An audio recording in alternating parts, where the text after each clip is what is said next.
Ele é de uma cidade lá do Mato Grosso, já próximo do Pará. Estamos ali sendo pioneiros na área da saúde, inclusive um centro médico com cerca de 4.000 metros quadrados. Então, aquela mulher que está, de repente, numa cidadezinha aí, ela não precisa achar que isso tudo, isso é somente nos grandes centros, com alta tecnologia, não. Eu vou preocupar com essa questão da reserva ovariana quando tiver com a idade um pouco mais avançada, tá? Mas você está em quantos anos? 38. Eu falo, não, mas já foi, né? Já devia estar preocupada há alguns anos atrás. Algumas coisas são um pouco difíceis para a cidade pequena. A parte da reprodução humana eu senti muita dificuldade, né? Então, hoje, com essa parceria, eu consigo resolver o problema do meu paciente, deixando ela pouco tempo fora de casa. Inclusive, em Alta Floresta, tem a possibilidade de ir num dos laboratórios nossos, que é em Sinop, ou vir para São Paulo, e também tem Campo Grande. É um projeto muito bonito, e onde a gente consegue levar tratamento para áreas muito distantes, né? É uma cidade que me surpreendeu pela quantidade e qualidade dos profissionais que lá estão. Estou com Paulinelli, Dr. Paulinelli, que veio nos visitar no nosso instituto, e ele já é uma pessoa que frequentemente atualiza seus conhecimentos, e recentemente agora ele veio numa dos cursos que ele vem fazer aqui em São Paulo, aproveitou e nos concedeu essa entrevista sobre o que ele tem feito na cidade dele, né? Para quem não sabe, o nosso instituto é especializado em cursos em reprodução humana. Então, já formamos dezenas, diria centenas, de médicos que fazem reprodução humana pelo Brasil afora. Então, temos médicos desde o Rio Grande do Sul até Manaus, Nordeste todo. Então, a gente tem muitos ex-alunos. E, de vez em quando eles passam por aqui, a gente chega e bate um papo. Aí deu a ideia de falar sobre o Paulinelli, que recentemente até a gente teve junto também, e com isso ele vai poder falar sobre o que ele tem feito, sobre a cidade. Nós vamos pontuar essa parceria que a gente tem com os laboratórios, né, que ele já tem uma experiência já com a reprodução humana, e mesmo assim ele tem a humildade de chegar e continuar, querer aprofundar os seus conhecimentos. Então, primeiramente, eu queria falar com o Paulinelli. Fale-me de você. Quem é você? Vamos lá, agradecer aqui o professor Jorge pelo convite, e estou lisonjeado de estar aqui hoje, aqui no Instituto Gera, podendo participar aqui dessa entrevista. Eu venho do interior de Goiás, nasci no Mato Grosso, em Alto Araguaia, fui criado no interior de Goiás, e desde pequeno eu sempre sonhei ser médico, e esse sonho veio crescendo, apesar de uma família muito humilde.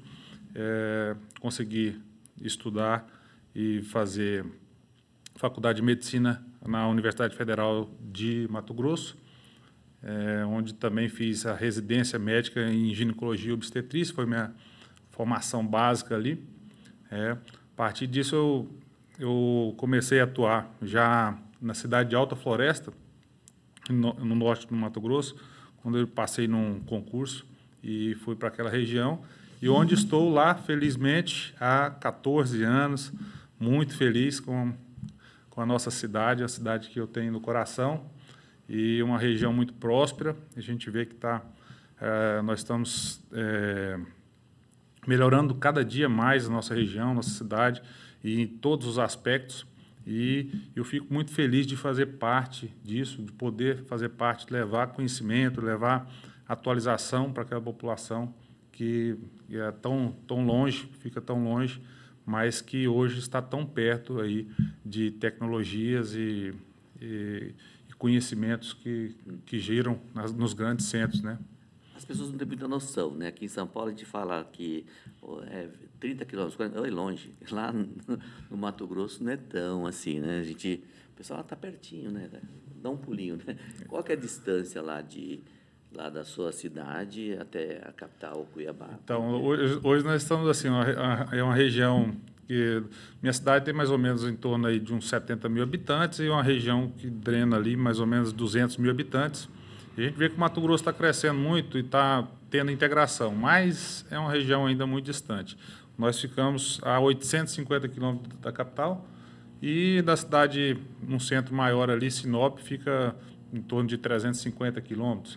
Então, todas as distâncias do Mato Grosso são grandes distâncias, são longas distâncias, e aí a importância da gente ter bons profissionais que levam esse conhecimento e atualizações para essas regiões, porque nem todas as pessoas, pacientes, têm condições de deslocar com facilidade, às vezes por uma avaliação mais simples, né? Eu tive lá, realmente eu fiquei impressionado com a cidade, né?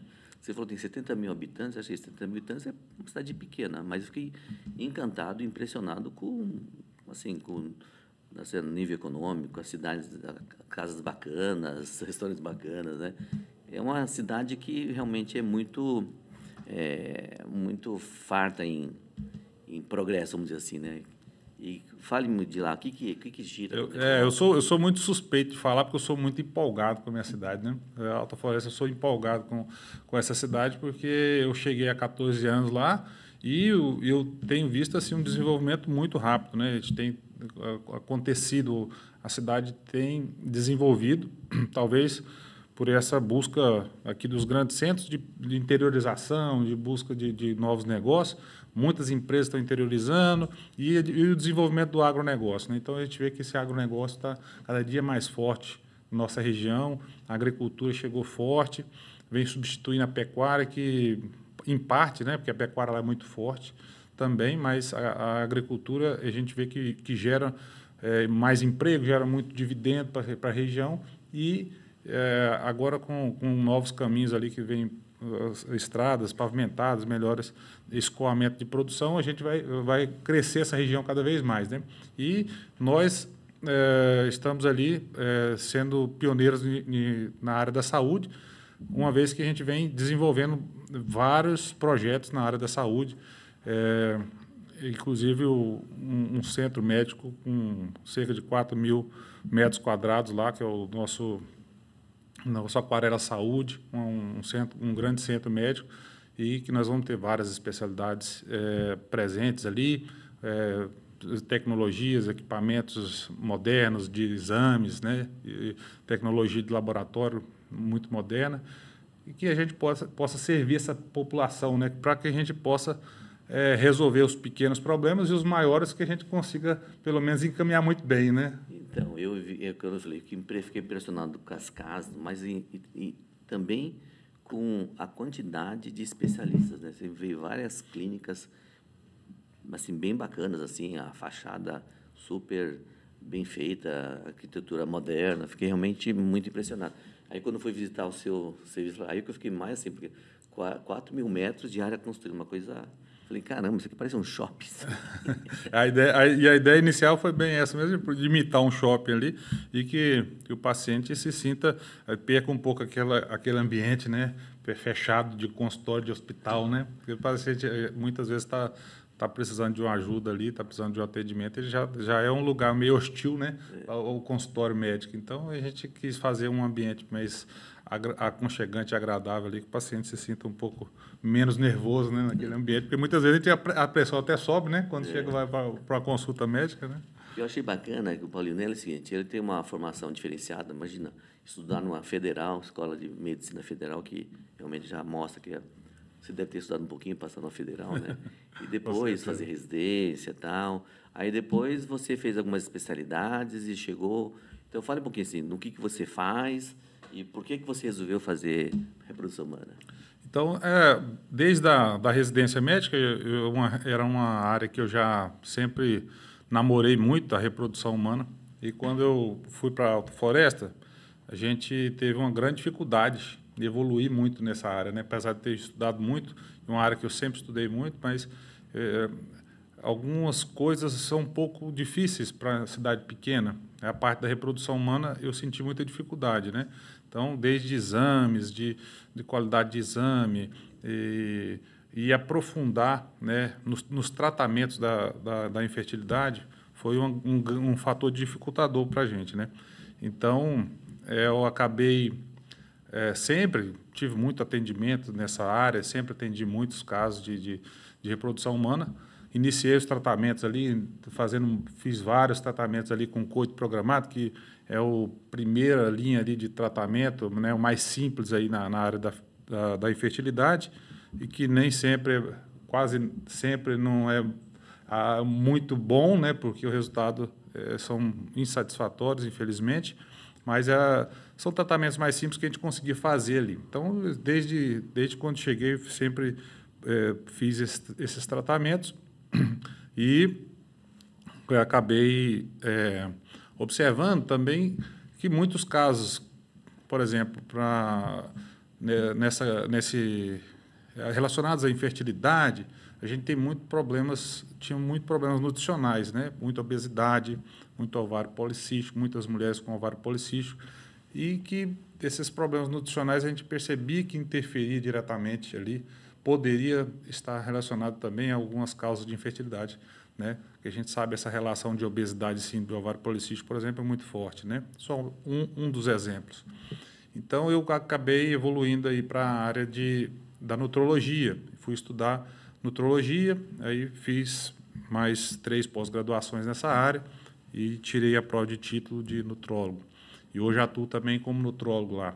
Então, sou ginecologista, obstetra e nutrólogo. Então, não encerrei nenhuma das minhas carreiras, só acrescentei, e eu acho que isso me deu uma visão ainda maior e agora, ainda com mais maturidade ainda, para a gente seguir no ramo do tratamento da infertilidade, porque eu percebi que algumas coisas que antes não eram muito palpáveis, né, os tratamentos de fertilização, a parceria que a gente conseguiu fazer aqui com o Instituto Gera, em São Paulo, a gente pode viabilizar muitos tratamentos aí.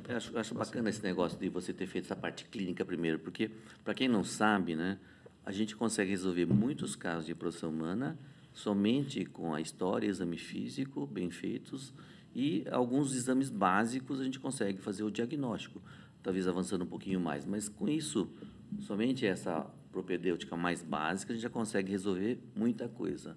E aí, eu sei que eu vi lá que você tem um baita de um ultrassom lá e tal. O que você faz lá? O que você pode fazer em termos de pesquisa básica, assim, que você pode chegar até onde lá? Então, vamos lá. O que a gente faz inicialmente? O paciente iniciou, tem um quadro de infertilidade, né? E uma infertilidade conjugal, né? A gente considera aí uma infertilidade conjugal o casal vem sem nenhuma proteção, sem evitar de nenhuma forma a gravidez, tendo relações espaçadas durante o mês todo e durante um ano, não conseguiu gestar. Então, isso aí já caracteriza para a gente um quadro de infertilidade, certo?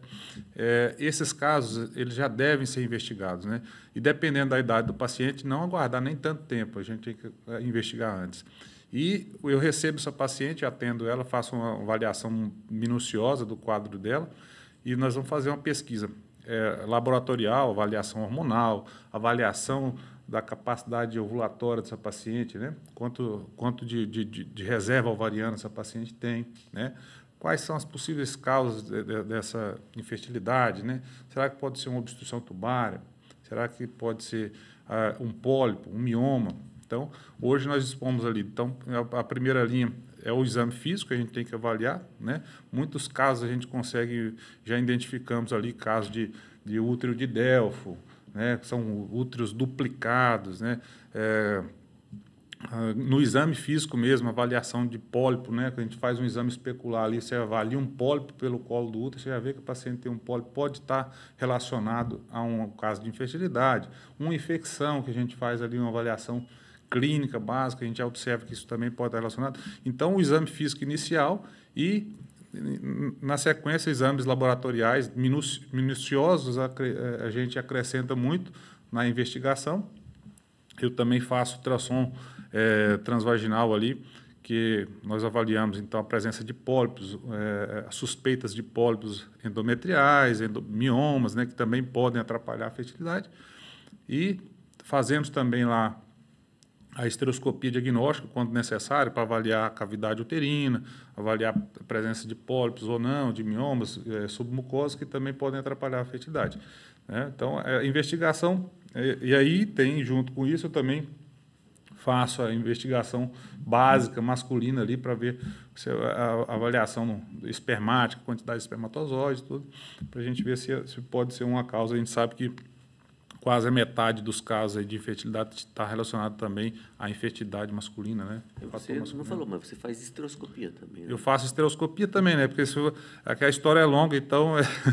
Mas eu vim aqui, estive em São Paulo algumas vezes também, fazendo treinamento nessa área de estereoscopia, que é um exame como se fosse uma endoscopia do útero, porque quem não sabe o que é. A gente entra com uma pequena câmera dentro do útero para filmar, avaliar essa cavidade, ver se tem pólipo, se tem alguma sinéquia, né, alguma área que está complicada, e às vezes até fazer biópsias, né, fazer retiradas desses pólipos e biópsias. Então, achei interessante entrevistar o Paulinelli, porque ele é de uma cidade lá do Mato Grosso, já próximo do Pará.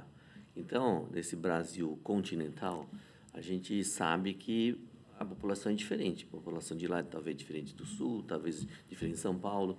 Na sua cidade lá, o que você observa mais como causa de infertilidade? Você tem todo esse arsenal diagnóstico, acho que você deve ter uma ideia assim, do que é mais prevalente na região. Então, eu tenho observado que um fator que tem sido um grande fator aí que tem atrapalhado a fertilidade o adiamento da maternidade, né? Então, eu percebo, acho que talvez seja parecido, né, aqui também na capital, mas eu percebo isso aí, as mulheres estão cada vez mais adiando a maternidade, engravidando cada vez mais tarde, e isso diminuindo a reserva ovariana e acaba dificultando essa gravidez, né?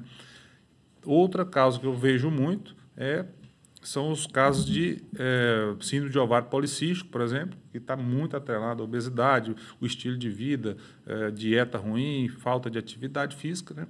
E alguns casos não, né? Alguns pacientes são até magras, enfim, mas boa parte dessas pacientes que têm ovário policístico são obesas ou têm sobrepeso. Então, isso também tem sido um fator aí importante. E um outro fator aí, talvez aí uma das 3 principais causas, né? Eu vejo são as doenças inflamatórias ali pélvicas, a adenomiose e endometriose, né? Que são doenças aí estrogênio dependentes, que estão diretamente envolvidas a um processo inflamatório da pelve e relacionados ao estrogênio, que podem causar cólicas menstruais intensas, aumento do fluxo menstrual e infertilidade. Então, a gente vê mais nesses fatores femininos, né? Então, na realidade, não difere muito aqui de São Paulo, né? Porque eu imaginei lá que, sendo a região de agricultura, né, já tivesse bastante essa influência de algum agrotóxico, mas parece que não é tão assim. Talvez lá tá ainda porque está mais a pecuária ainda, da agricultura. Eu vejo assim, eu penso assim que a nossa região ainda é uma área, tem muita área verde ainda, pouca influência dessa parte de venenos e agrotóxicos, e também é difícil, muito difícil a gente correlacionar, né? Então, você tem uma certeza de que aquilo tem sido um efeito causa e efeito, né, de infertilidade, né, os agrotóxicos. Uma outra preocupação que a gente tem recentemente também por conta dos nossos rios lá, por exemplo, tem muito mercúrio, né? Então, também metais pesados também podem interferir, né? Com a questão de gestação. E essa questão de agrotóxicos também é uma questão preocupante, né? Cada vez mais, né? Mas, assim, eu não vejo...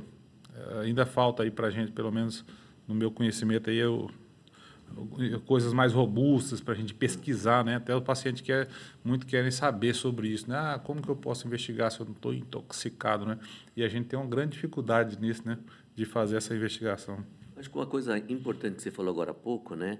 A primeira coisa que você falou é a questão da idade, né? Eu acho que para quem está nos ouvindo aí, pessoal de lá da proximidade da sua cidade, é saber o seguinte: a idade é um fator importante na fertilidade e a reserva ovariana, né? E a coisa assim que deve ficar na cabeça de quem está vendo aí, principalmente as jovens ou aquelas mulheres já na idade avançada para a maternidade, que ele tem condição de fazer a avaliação da reserva ovariana. E o que é isso, né? Ver o potencial reprodutivo, ver se ela tem bastante óvulo, e isso é algo que dá para se fazer tranquilamente lá em Alta Floresta. com os recursos atuais que ele tem, ele consegue fazer isso. Então, aquela mulher que está, de repente, numa cidadezinha aí, ela não precisa achar que isso tudo, isso é somente nos grandes centros, com alta tecnologia. Não. O Paulinelli consegue fazer isso. Aí você pode falar um pouquinho sobre isso, essa questão. Exatamente, né? E chamar a atenção exatamente dessa questão, porque nem sempre paciente idosa. Porque é o seguinte, eu vejo cada vez mais as pessoas, né? E especialmente as mulheres, elas não se acham velhas não, tá, professor? Todo mundo agora tá se achando assim. Fala, não, tá bom, mas quando eu tiver uma idade, quando eu vou preocupar com essa questão da reserva ovariana, quando tiver com a idade um pouco mais avançada, tá? Mas você está em quantos anos? 38. Eu falo, não, mas já foi, né? Então a gente já devia estar preocupado há alguns anos atrás. Então, na verdade, nós precisamos. Nós somos jovens, né? Com a expectativa de vida tem aumentado muito, né? A população brasileira aumentou muito a expectativa de vida. Entretanto, a expectativa reprodutiva não aumentou em nada, tá? Então nós continuamos aumentou através de tecnologias. Aí para isso que nós estamos aqui, né? Mas naturalmente, né? A expectativa reprodutiva é a mesma e até menos, né? Então a gente tem visto.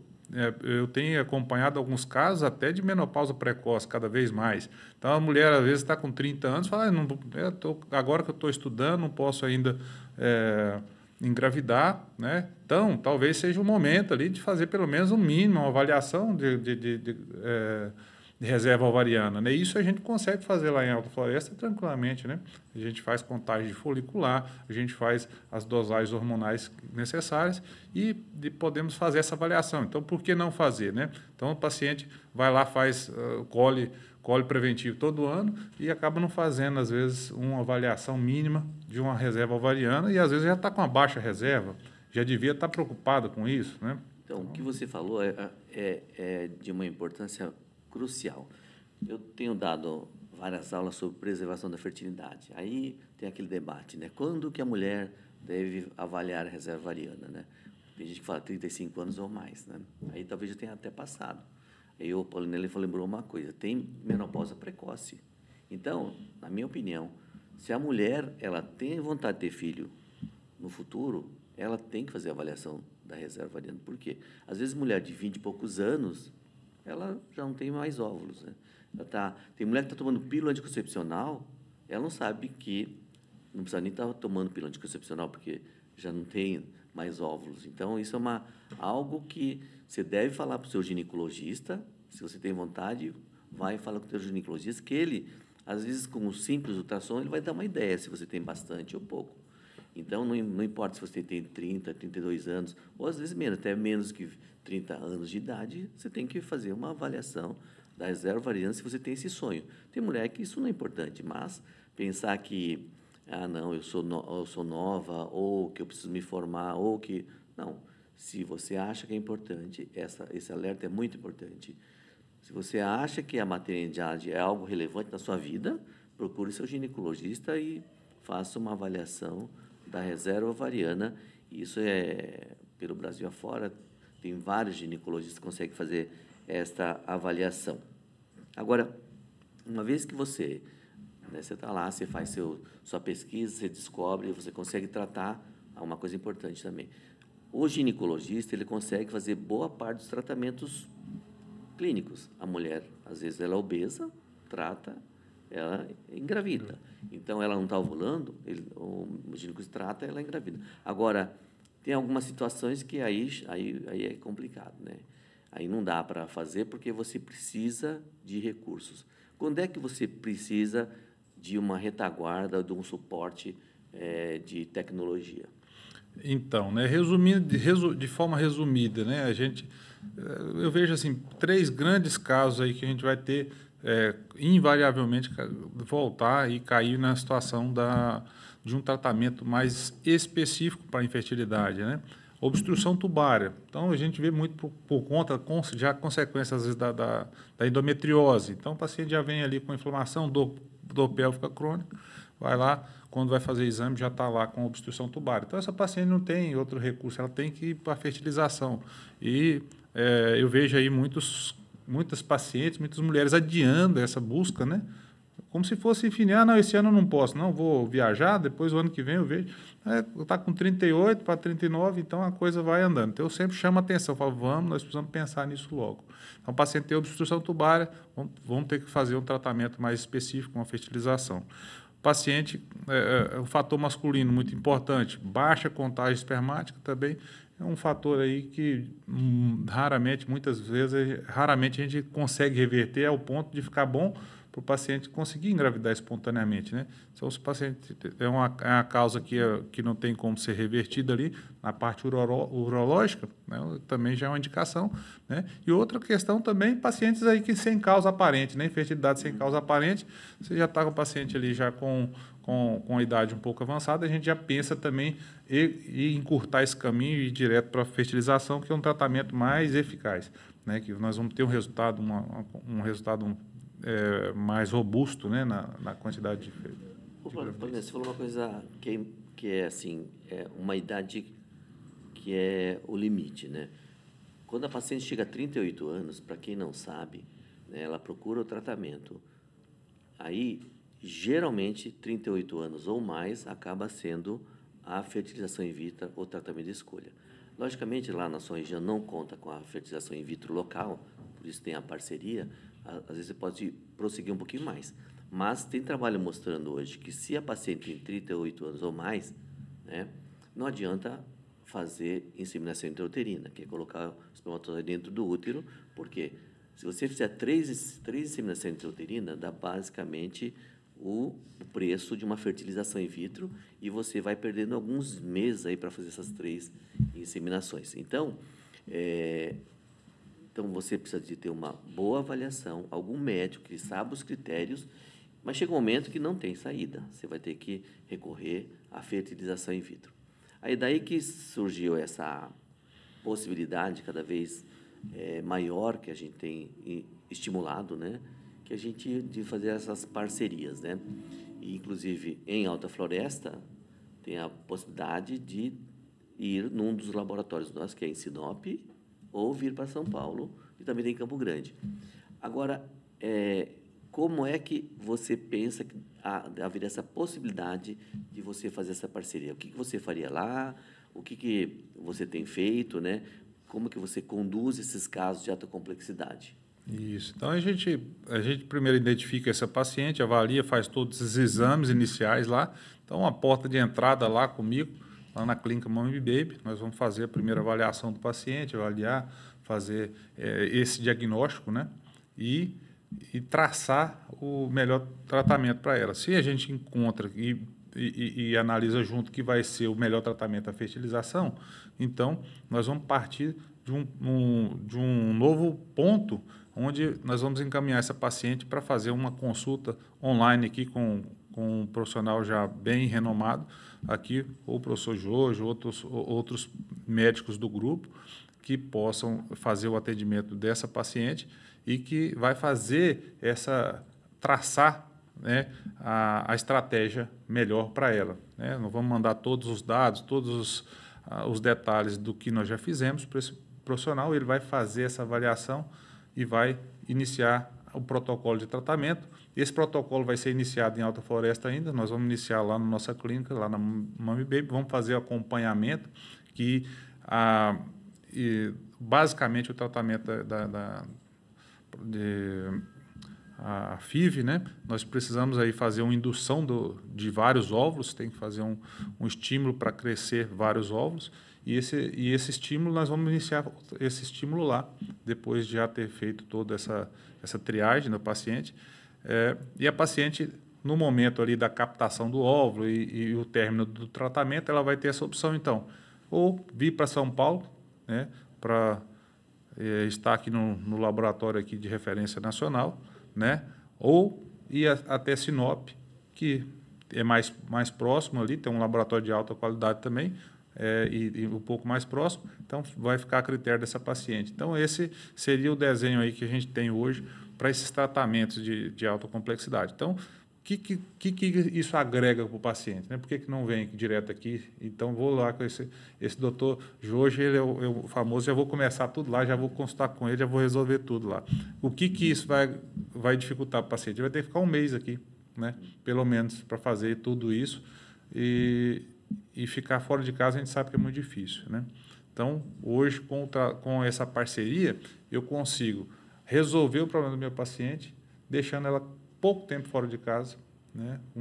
Pouco tempo, talvez uma vinda só a São Paulo aí, resolvendo o caso dela, ou ir na Sinop, resolvendo o caso dela e a gente conseguindo um resultado positivo. Exatamente, a gente tem estimulado bastante essa parceria com os nossos, a gente fala ex-alunos, mas são todos os ginecologistas, né? E tem alguns até que já está de barba branca aqui.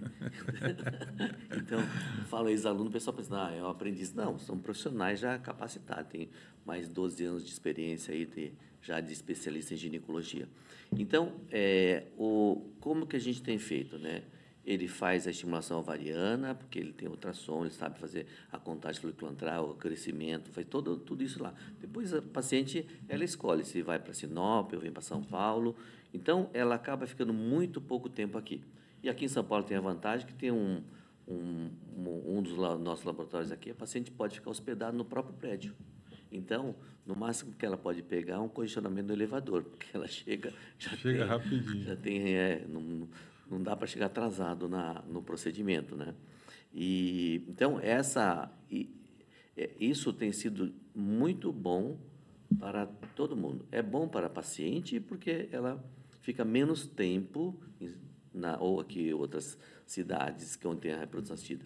E a paciente, quem que ela confia? No médico dela. Quem que é o médico dela? A Alta Floresta é o Paulinelli. Então, se ele faz o que der para ele fazer lá, a paciente ficar contente. Depois vem para São Paulo, Sinop, para fazer o procedimento que realmente aí precisa de estrutura. Não tem como não ter essa estrutura para fazer um tratamento de alta complexidade. Para ter uma ideia, num dos nossos laboratórios tem até inteligência artificial. A gente consegue filmar um embrião 24 horas do dia. É como se fosse Big Brother, né? Big Brother de embriões.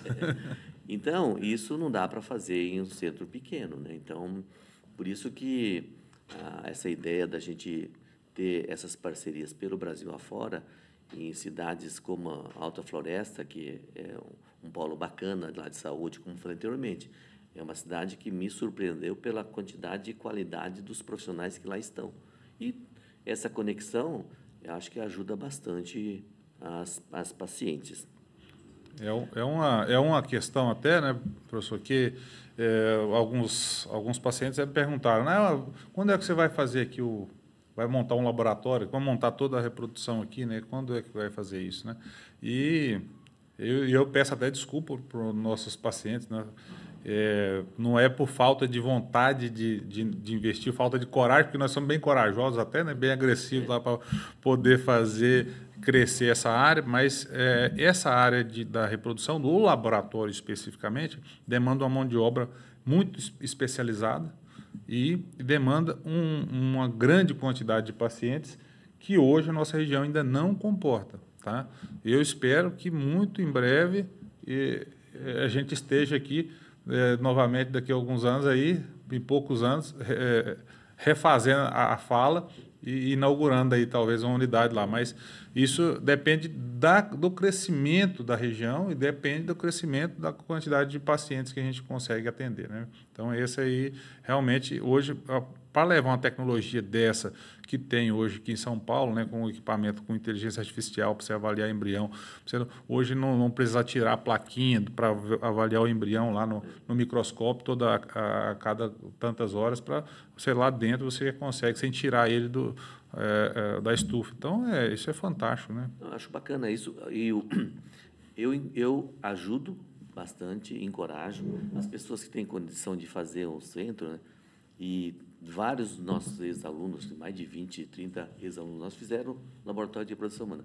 Mas o problema realmente é o número de pessoas, né? Precisa ter um certo número de pessoas com condições financeiras de arcar com os custos do tratamento, né? Precisa ter um fluxo, o laboratório precisa ter um fluxo constante. Se faz para, acaba que não dá muito certo. Então, Eu acredito que em breve, não sei se breve, tão breve, né, mas pelo crescimento que eu vi lá, logo o Paulinelli vai estar fazendo o seu centro de reprodução humana, mas talvez demore mais ou menos, vai depender do Brasil, né? Exatamente, vai depender aí de nós estamos ali posicionados, né, esperando. Nós estamos aí sempre buscando conhecimento, estudando, porque na verdade Pelo menos otimista você é. Eu sou muito otimista. Aquele shopping. Aquele shopping ali daquele tamanho, né? Nós somos muito otimistas. Eu sempre encorajo, né? Quando tem algum dos colegas, alguns dos parceiros lá que estão um pouco desanimados, eu sempre encorajo. Vamos, nós não podemos desanimar, não. Nós estamos aqui, não tem momento, não pode parar para chorar, não. Tem que andar. Beleza. Não é verdade? Então, fala para mim, você que é um cara corajoso, desbravador, né? Quais são as suas considerações finais em relação... Você que já está lá numa posição mais privilegiada, de repente você quiser falar alguma coisa para quem está começando, sei lá, diga o que você acha que você quiser falar. Não, eu agradeço aqui a oportunidade, né? O professor abriu essa oportunidade para a gente e quando a gente está posicionado, né? Quando você está sempre bem posicionado, aparecem coisas boas para a gente, né? Então, eu oriento, até sugiro que muitos outros médicos, encorajei também o professor que expanda esse projeto para o Brasil, que é um projeto muito bonito e onde a gente consegue levar tratamento para áreas muito distantes, né? O profissional que está lá na ponta tem que ter um conhecimento básico, pelo menos moderado dessa área para poder trabalhar, que hoje também, com a facilidade do online, né, nós temos aí como você estudar, fazer boa parte desse treinamento online, né, e que leve para suas regiões aí para o Nordeste, para o interior do Brasil, para o Norte, né, onde a gente muitas vezes não tem esse acesso. Então, o médico pode fazer isso, pode mandar esse paciente aqui fazer uma captação de óvulo, né, e fazer um tratamento. Eu quero só agradecer mesmo a oportunidade, né, que o senhor me deu aqui para poder falar, trazer isso, levar esse conhecimento que a gente aprende aqui com o senhor e levar isso lá para a nossa região, engrandecendo aí nossos tratamentos. Eu trabalho com muitas outras áreas lá, né, e em Alta Floresta trabalho também. A outra vantagem que a gente faz o tratamento, né, no interior, você começa o tratamento com o médico, você engravida e depois você segue com ele até o bebê nascer. Então, isso eu faço ainda também, continuo fazendo pré-natal dos meus pacientes lá. E só agradecimentos aí, professor. Obrigado mais uma vez aí. Ele até lembrou bem, né? Vou falar um pouquinho dos nossos cursos, né? A gente tem cursos aqui, desde cursos para não médicos, né? Então, para enfermeira, para biomédicos, né? Cursos pequenos, curso de espermograma, como fazer espermograma, até cursos mais avançados, cursos modulares, cursos assim pontuais, né? Para aprender o básico, então um curso mais curto, ou até a pós-graduação. E aí, quando a pessoa vem fazer o curso conosco, o ginecologista, ele pode ficar 1 ano, 2 anos, 3 anos, depois pode ficar até como professor do curso, né? Até eu brinco que médico tem mais de 12 anos com a gente, né? Aí eu brinco, acho que ele está demorando para aprender, né? Mas é que ele acaba ficando, e reprodução humana é assim, todo ano muda alguma coisa, é muito dinâmico. Então, se a pessoa não estiver atualizado, e as pacientes hoje são muito ligadas, né, antenadas, elas sabem do que está saindo, ela fica direto na internet vendo. Então, se você não souber responder a paciente, ela vai ficar, nossa, aí você vai ficar com a imagem péssima. Então, é importante que o médico fique atualizado. E nosso curso propicia isso. Como a gente tem encontros mensais, e o médico, que parceiro nosso, ele tem essa possibilidade de acessar as aulas e as discussões de caso online. E depois gravados também. Então, a gente consegue, módulo a módulo, realmente ficar muito atualizado. E, com isso, o médico que fica nosso parceiro, ele... mensalmente, ele tem o que tem de mais moderno na literatura mundial em termos de reprodução humana assistida. Então, eu queria agradecer aqui o Paulinelli, né, pelo tempo que ele desprendeu aqui, porque ele está no evento, saiu correndo na hora do almoço para vir aqui para dar essa entrevista, que eu acho que vai ser bastante produtiva e encorajar bastante gente a se aperfeiçoar. Obrigado, Paulinelli. Obrigado, professor.